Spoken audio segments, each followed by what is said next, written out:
हुकूमत की जिम्मेदारी होती है कि वो वहाँ के रिलीजियस प्लेस या और दूसरे इंस्टीट्यूशन सबकी हिफाजत करना हुकूमत की जिम्मेदारी है। तो असल जिम्मेदारी ये हुकूमत की है।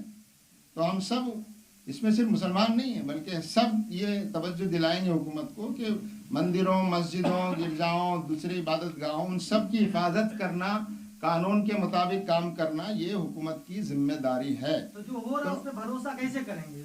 भरोसा टूट रहा है, भरोसा टूट रहा है, लेकिन चूंकि मुल्क भी हमारा है, लोग भी हमारे हैं और सरकार जो बनी है वो भी हमारे आपके वोट से बनी है, इसको ठीक करना भी हमारी जिम्मेदारी है।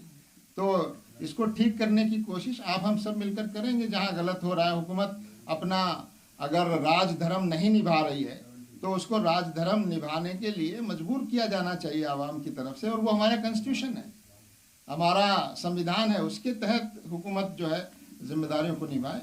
और सिटीजन्स के या माइनॉरिटीज़ के राइट जहाँ पर उन पर हमला होगा तो यहाँ जो इंस्टीट्यूशन मौजूद हैं, अदालतें हैं, उनके ज़रिए कोशिश की जाएगी, आवाम में बेदारी लाने की कोशिश की जाएगी, आवाम को समझाने की कोशिश की जाएगी।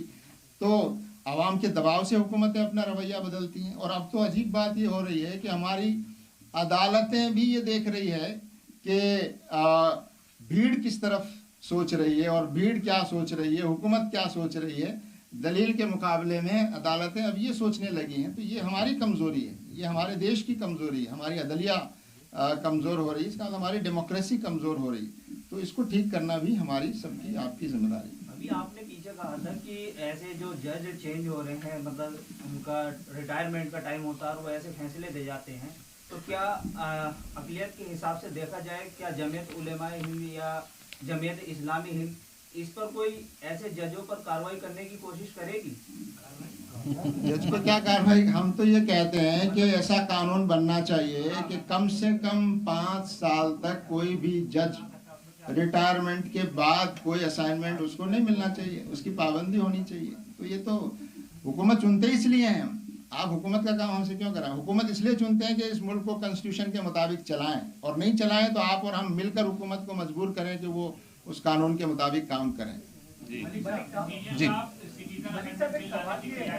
जी बोलिए मस्जिद को शहीद करने के जो कलीली मुल्जिम के तौर पे जाने जाते हैं लाल कृष्ण आडवाणी, जिनकी उस रथ यात्रा के बाद पूरे देश में बड़े पैमाने पर दंगे हुए, आज भारत सरकार ने ऐलान किया है कि उनको भारत रत्न दिया जाएगा। कैसे देख रही जमात साहब? ये जो पूरा हमारे मुल्क का माहौल है,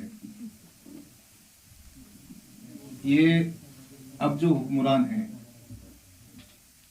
नफरत की सियासत, दस्तूर के उसूलों की पामाली और जमहूरी जो हुकूक हैं, जमहूरी जो इक़दार हैं, डेमोक्रेटिक जो वैल्यूज़ हैं, उन सब को पामाल करते हुए ये मौजूदा सरकार काम कर रही है।